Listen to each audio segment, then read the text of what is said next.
저는 지난주에 이어서 에스더서를 계속 강의하고 있습니다. 에스더서를 특별히 준비한 이유는 코로나19로 여러 가지 어려운데 그때 여러분들이 희망을 갖고 힘을 얻고 승리하도록 하기 위해서 에스더서를 준비했습니다. 에스더는 혼란기에서 왕후가 된 한 사람 이야기이면서 동시에 우리들의 이야기가 되어야 하기 때문이죠. 페르시아 왕과 왕후에게 큰 혼란이 갑자기 찾아왔어요. 왕은 모든 신하와 백성 앞에서 왕후를 자랑하려고 하였고, 왕후는 무슨 이유 때문인지 이것을 거절했습니다. 왕은 분노하였습니다. 왕후는 왕의 분노 앞에 한 줌의 재가 되고 말았죠. 부귀영화가 산산조각 나고 말았습니다. 그러나 그때 하나님은 그 혼란 속에서도 위대한 일을 하시기를 시작했습니다. 포로로 잡혀온 유다의 한 처녀를 페르시아 제국의 새로운 왕후로 준비하시기를 시작하셨습니다. 우리 삶에도 혼란스러운 일이 많이 있죠. 그때마다 원망의 그림자가 되어서 나를 따라옵니다. 모든 일을 털어내고 싶지만 그러질 못합니다. 새벽 2시, 3시까지 밤을 새워버립니다. 분노하고 복수의 칼을 갈기도 합니다. 그런데 어떤 사람은 이 시간에 하나님이 하시는 일을 찾아서 자신의 삶을 발전시켜 나갑니다. 혼란은 성공과 실패의 갈림길이 되기도 하죠. 왕후 와스디가 폐위되었네요. 그 후에 페르시아 왕궁에서 이런 일이 진행되었습니다. 에스더 2장 1절에서 4절입니다. 그 후에 아하수에로 왕의 노가 그침에 와스디와 그가 행한 일과 그에 대하여 내린 조서를 생각하거늘 왕의 측근 신하들이 아뢰되 왕은 왕을 위하여 아리따운 처녀들을 구하게 하시되 전국 각 지방의 관리를 명령하여 아리따운 처녀를 다 도성 수산으로 모아 후궁으로 들여 궁녀를 주관하는 내시 해계의 손에 맡겨 그 모험을 정결하게 하는 물품을 주게 하시고 왕의 눈에 아름다운 처녀를 와스디 대신 왕으로 삼으소서 하니 왕이 그 말을 좋게 여겨 그대로 행하니라. 왕은 새로운 왕비를 구하기 시작했습니다. 여기에 에스더가 등장을 하죠. 에스더는 포로로 잡혀온 여자 중에 하나입니다. 신분이 천합니다. 에스더는 부모가 없습니다. 엄마 이슬을 먹고 자라지 못했어요. 양아버지 모르드게의 손에서 자랍니다. 모르드게는 에스더의 사촌 오빠입니다. 물론 사촌 오빠이기 때문에 잘해주었겠지만 그래도 에스더에게는 어릴 적부터 부모가 없는 슬픔 속에서 정신적으로 많은 혼란도 있었겠고 마음에 많은 상처도 있었을 것입니다. 왕이 조서를 내리고 반포를 합니다. 페르시아에 있는 모든 여성들은 수산에 모여서 해계의 소하에 들어와 심사를 받으라. 이 명령에 에스더도 왕궁으로 들어갑니다. 들어가서 해계의 심사를 받습니다. 그 후에 왕 앞으로 나가게 되는데 여기엔 어떤 조건이 붙어 있습니다. 그 조건이라는 것은 모든 처녀들이 아하수에로 왕에게 나가기 전에 12달 동안 궁궐에서 같이 살았습니다. 이 6달 동안은 몰약 기름으로 사용을 했고요. 나머지 6달 동안은 향품과 다른 물품을 써서 몸을 정하게 하는데 그 후 차례가 되어서 왕에게 나가는데 왕이 그를 다시 부르면 왕후가 되는 것이고 부르지 않으면 거기에서 끝이 나는 것입니다. 에스더도 때가 되어 왕 앞으로 나갑니다. 오늘 16절, 17절 말씀입니다. 아하수에로 왕이 제7년 10월 곧 대배월에 에스더가 왕궁에 인도되어 들어가서 왕 앞에 나가니 왕이 모든 여자보다 에스더를 더 사랑하므로 그가 모든 처녀보다 왕 앞에 더 은총을 얻은지라 왕이 그의 머리에 관을 씌우고 와스디를 대신하여 왕후로 삼은 후에 왕 앞에 선 에스더에게 놀라운 일이 일어나죠. 왕이 에스더의 아름다움에 취해버린 것입니다. 에스더를 보자마자 가까이 오라 한 후에 그에게 관을 딱 씌워줍니다. 부모가 없는 여자였죠. 포로로 잡혀왔던 이방 여인, 미천한 여인, 그가 세계를 정복한 나라의 왕후가 되어버린 것입니다. 개천에서 용이 나왔죠. 이 시대에 사라지는 속담 가운데 하나가 개천에서 용이 난다는 말입니다. 요즘에는 개천에서는 절대로 용이 날 수 없다고 말합니다. 무엇인가 용이 되기 위해서는 특수교육을 받아야 되고 집안이 좋아야 한다는 것이죠. 그 집안에 따라 가야 된다는 것이죠. 그러려면 돈이 있어야 되는데 돈들이 많은 사람이 많지 않거든요. 그래서 개천에서 용나기가 갈수록 어려워지는 시대라고 말을 합니다. 정말 그럴까요? 그렇지 않습니다. 지금도 얼마든지 개천에서 용이 날 수 있습니다. 누구든지 하나님의 지혜를 얻고 살면 개천에서가 아니라 야곱처럼 지렁이 같은 사람도, 잡초 같은 사람도, 요셉처럼 포로로 잡혀간 사람, 노예로 팔려간 사람도 얼마든지 왕후가 될 수가 있다는 거죠. 성경은 바로 그 이야기입니다. 하나님 은혜는 누구든지 왕후가 된다는 이야기입니다. 성경 이야기는 에스더 이야기가 아니라 에스더를 통해서 오늘 이 혼란의 시대를 살아가는 우리들도 누구든지 왕후가 될 수 있다는 것에 대한 이야기죠. 나에 대한 이야기죠. 나도 왕후가 될 수 있다는 이야기입니다. 여러분들도 환경이 어렵지만은 언젠가는 왕후가 될 수 있다는 이야기가 성경의 이야기입니다. 누구든지 왕후가 되는 하나님의 지혜를 터득하면 될 수 있다는 거죠. 그 지혜가 무엇일까요? 에스더서를 통해서 발견하고 오늘 본문을 통해서도 발견하는데 그 지혜는 첫째로 시와 때를 구분하며 사는 것입니다. 자기의 위치를 구분하고 자기의 자리도 알아서 살아가는 것입니다. 10절 말씀이죠. 에스더가 자기의 민족과 종족을 말하지 아니하니 이는 모르드게가 명령하여 말하지 말라 하였습니다. 모르드게는 에스더가 왕궁으로 나갈 때 네가 포로로 잡혀온 나라의 딸이라는 것을 말하지 말아라고 하였습니다. 신분을 숨기라는 말이죠. 이 신분 속임에 대해서 어떤 사람들은 출세를 위해서 자기 자신을 감춘 것은 비열한 짓이다라고 생각을 할 것입니다. 그러나 저는 그렇게 생각하지는 않습니다. 왕궁에서 처녀들을 간택할 때 어느 나라 출신인가를 물어보지 않았습니다. 왕이 명령을 했을 거예요. 인도의 모든 쪽에서, 터키의 모든 쪽에서, 시리아의 모든 쪽에서 127개의 모든 도성 안에 있는 처녀들을 다 수산성에 불러모아서 왕후를 선택하라라고 말을 했습니다. 명령을 했죠. 어느 민족이냐 하는 것을 따지지 않았습니다. 에스더와 모르드게는 늦지 않은 말에 구태여 대답을 하지 않은 것입니다. 만일 에스더가 비겁자라면 그는 끝까지 유다 백성이 하만에게 몰살을 당할 때까지 숨겼을 것입니다. 그러나 하만의 유혹이 있을 때 그녀는 왕 앞에 분명하게 자기는 유다의 딸이라고 말했습니다. 에스더는 출세에 눈이 먼 여자가 아닙니다. 시와 때를 구분할 줄 아는 현명한 여자였습니다. 분별력이 있었죠. 분별력이 없는 사람들이 많이 있습니다. 때와 장소를 가리지 않습니다. 이런 사람들을 푼수가 없다고 말을 합니다. 푼수 없이 해야 할 말과 하지 말아야 할 말을 합니다. 나서야 할 때와 나서지 말아야 할 때를 구분하지 못합니다. 아무데나 불쑥불쑥 튀어나오지요. 어떤 사람은 돈을 좀 벌면 웬 떡이냐 싶어 마구 사용합니다. 부자들을 보면 절대로 허튼 데 돈을 사용하지 않아요. 돈을 벌면 저축하고 저축한 것에 그치지 않고 더 많이 벌 수 있는 곳에 투자를 합니다. 그러나 가난한 사람들은 돈을 벌면 버는 대로 다 써버리죠. 나중에 좀 어려운 환경에 처하게 되면 쓸 돈이 없으니까 카드로 돌려막기를 하는 거죠. 카드 돌려막기. 영원히 가난하죠. 어떤 사람들은 혼란스러운 일이 밀려왔을 때 흥분해서 술을 먹고 소리를 질러댑니다. 어떤 사람은 무슨 소리를 들으면 흥분해서 자기를 변명하느라고 이 사람 저 사람 온 동네 사람들을 다 만나고 다닙니다. 분별력이 없어요. 분별력이 없인 시와 때를 구분하지 못하고 해야 할 말과 하지 말아야 할 말을 구분하지 못하고 행동해야 될 것과 행동하지 말아야 될 것을 구분하지 못하면 그는 절대로 개천에서 용이 될 수 없습니다.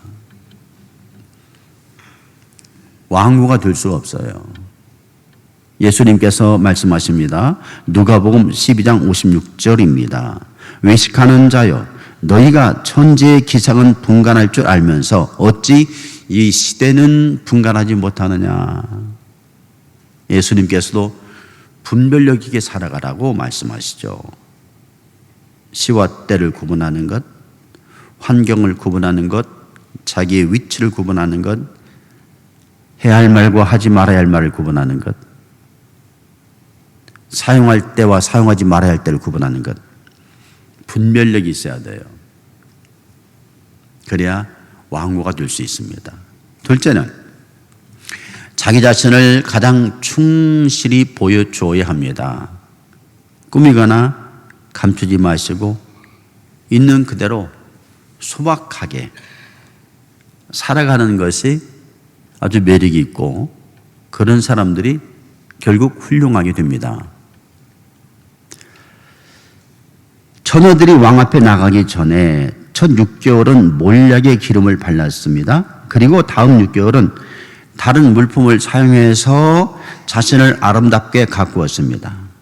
그러니까 첫 6개월 동안은 나라에서 주는 기름으로 자신을 단장했고, 다음 6개월 동안에는 나라가 준 기름으로도 단장을 했지만 너희들 마음대로 너희들이 좋아하는 것을 갖다가 너희를 치장해라 그랬어요. 이런 일이 벌어졌을 거예요. 왕후가 되어야 하니까 어떤 돈 많은 집 딸은 저 먼 인도에서 인도의 향을 가져다가 발랐을 것이고, 어떤 처녀는 중국에서 갖다 발랐을 것이고, 어떤 처녀는 애굽에서 갖다 발랐을 것이고, 뭐 여러 나라에서 좋다는 향유, 뭐 옷 같은 것을 다 갖다가 치장을 했을 거예요. 그런데 에스더를 보세요. 15절에 에스더는 네 세계가 정한 후에 다른 것을 구하지 않았다는 말을 했습니다. 그러니까 에스더는 오직 해계가 준 물품만을 사용했다는 것이죠. 다른 처녀들은 왕궁 외에 다른 것들을 가지고 자기를 치장했지만 에스더는 기본만 가지고 자기를 꾸려나갔다는 것입니다. 에스더는 치장하려고 하지 않았죠. 에스더는 기본적인 것만 필요했습니다. 이는 꾸미기가 싫었다는 말이고 그대로 보이고 싶었다는 말이기도 합니다. 사람들은 무엇인가 좋은 것을 얻기 위해서는 자기 자신을 덮어야 한다고 생각을 합니다. 자기가 아닌 남의 것으로 살아야 한다고 생각을 합니다. 아인슈타인이 아닌데도 아인슈타인처럼 행동하고, 스티브 잡스가 아닌데도 스티브 잡스처럼 행동하고, 부자도 아닌데 부자처럼 행동을 해요. 아름다운 것은 자기 자신이죠. 지금의 내 모습이고, 지금의 내 시간이고, 지금의 내 걸음입니다. 다른 사람이 뒤를 따라갈 필요가 없어요. 하나님은 여러분들을 이 세상에서 가장 아름답게 만들어 주셨거든요. 여러분 자신이 어떤 꽃이라고 생각하시면은 다른 꽃을 보고 시기하거나 질투하거나 비교할 필요가 없어요. 여러분 자신이 가장 아름다운 꽃이거든요. 그러니까 그 꽃을 가장 아름답게만 갖고 나가면 되는 거죠. 만일 여러분들이 작은 가게를 하신다면은 큰 가게와 비교해서 큰 가게를 부러워하거나 큰 가게를 욕할 필요 없어요. 물론 자기 가게를 잘 관리를 해서 잘 가꾸어서 더 큰 가게를 만들어 나갈 필요는 있겠지만은, 그러나 그 가게를 세상에서 가장 아름다운 가게로 만들어 나간다고 하는 그런 마음을 가지고 있으면 그게 복이 있는 것이죠. 그런 가게가 나중에 왕후가 되는 가게가 되는 거죠.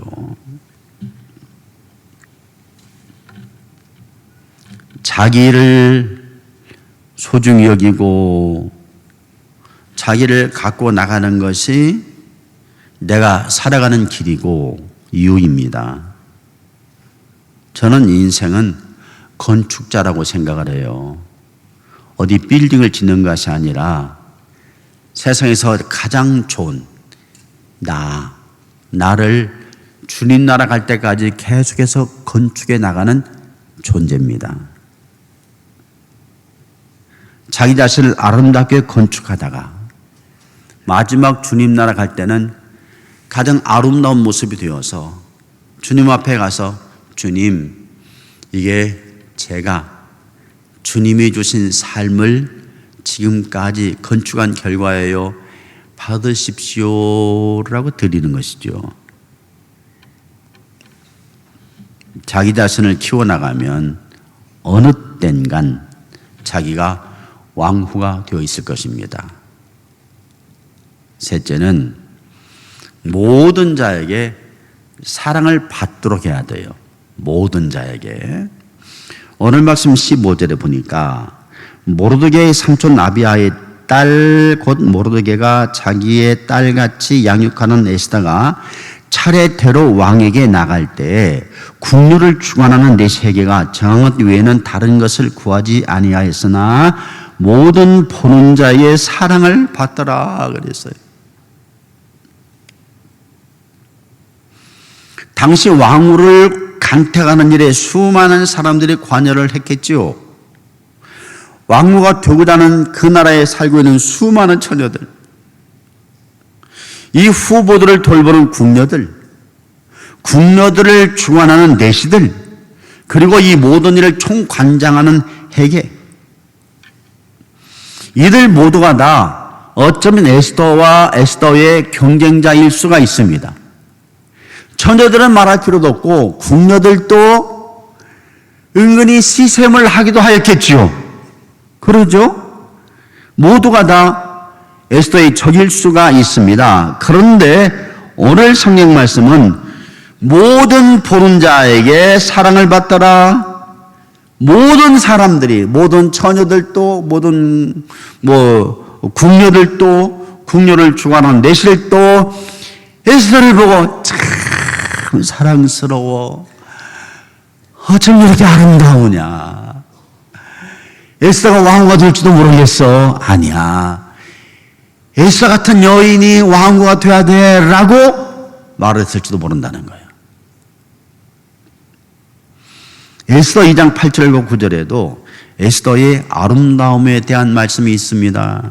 8절에 왕의 조서와 명령이 반포되며 처녀들이 도성 수산에 많이 모여 헤게의 수하에 나아갈 때에 에스더도 왕궁으로 이끌려가서 궁녀를 주관하는 헤게의 수하에 속하니 헤게가 이 처녀를 좋게 보고 은혜를 베풀어 몸을 정결하게 할 물품과 일용품을 곧 주며 또 왕궁에서 의뢰 주는 7 궁녀를 주고 에스더와 그 궁녀들을 후궁 아름다운 처소로 옮기더라.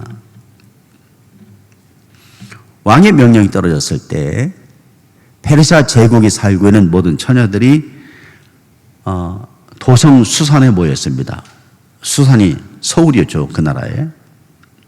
에스더도 모였습니다. 에스더는 궁녀를 주관하는 헤게의 수하에 들어가게 되었습니다.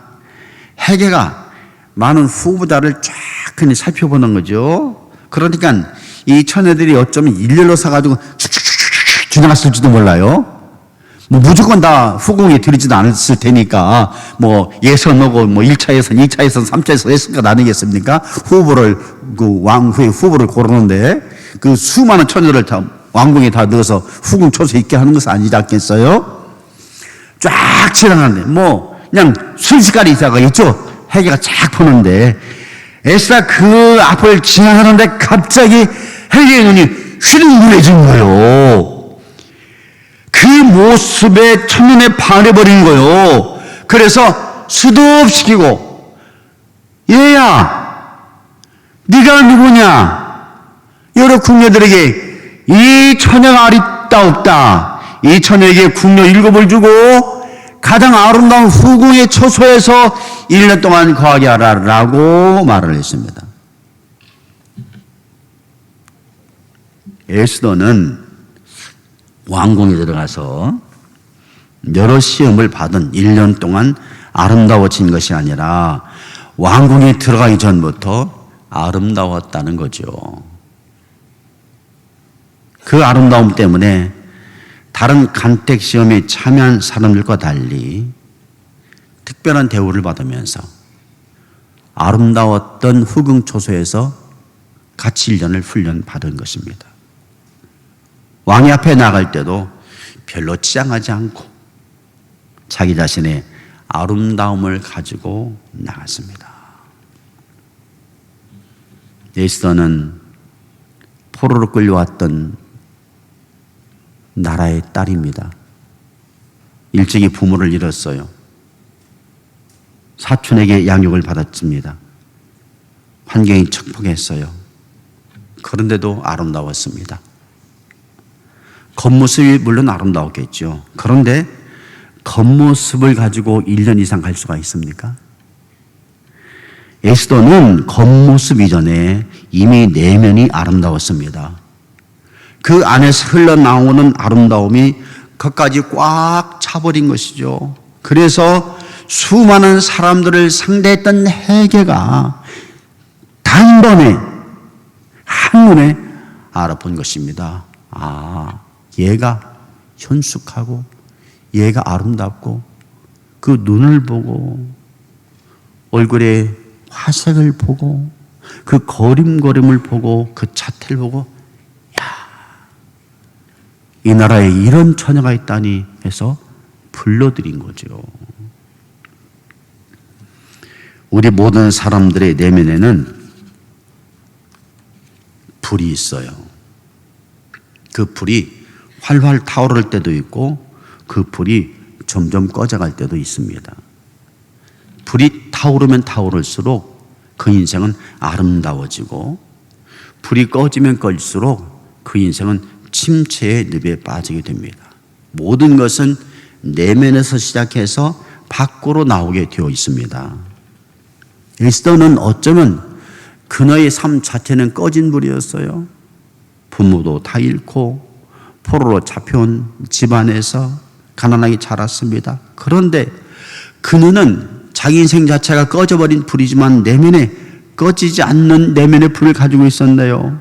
하나님을 향한 믿음의 불, 바른 삶을 살아야겠다는 삶의 자세, 어둡고 어려운 처지를 선하게 이겨내야 한다는 불굴의 의지, 더 높은 곳을 향해서 나가야 한다는 꿈, 이 모든 것이 그의 내면에서 활활 타올랐던 거예요. 이 모습의 헤게가 첫눈에 반했습니다. 헤게만이 아닙니다. 그곳에 있는 모든 처녀들까지 에스더를 아름답게 보았고 왕조차도 처음 만나자마자 아름다운 여인이다 가까이 두고 이리 오라 하고 그의 머리에 관을 딱 세워줬죠. 왕후가 되어버린 거죠. C.S. 루이스가 말을 하였습니다. 꺼져버린 불과 거의 꺼진 불은 하늘과 땅만큼 다르다. 거의 꺼진 불은 능숙하게 다루기만 하면 살살 피어올라 다시 살릴 수가 있다. 작은 불이라도 살리면 된다는 거죠. 환경을 탓하지 마십시오. 무슨 일을 만났다고 탓하지 마십시오. 코로나19 때문에 어렵게 되었다고만 탓하지 마십시오. 어려울 때 에스더처럼 내면을 갖고십시오. 인생은 1년, 2년으로 끝나는 것이 아닙니다.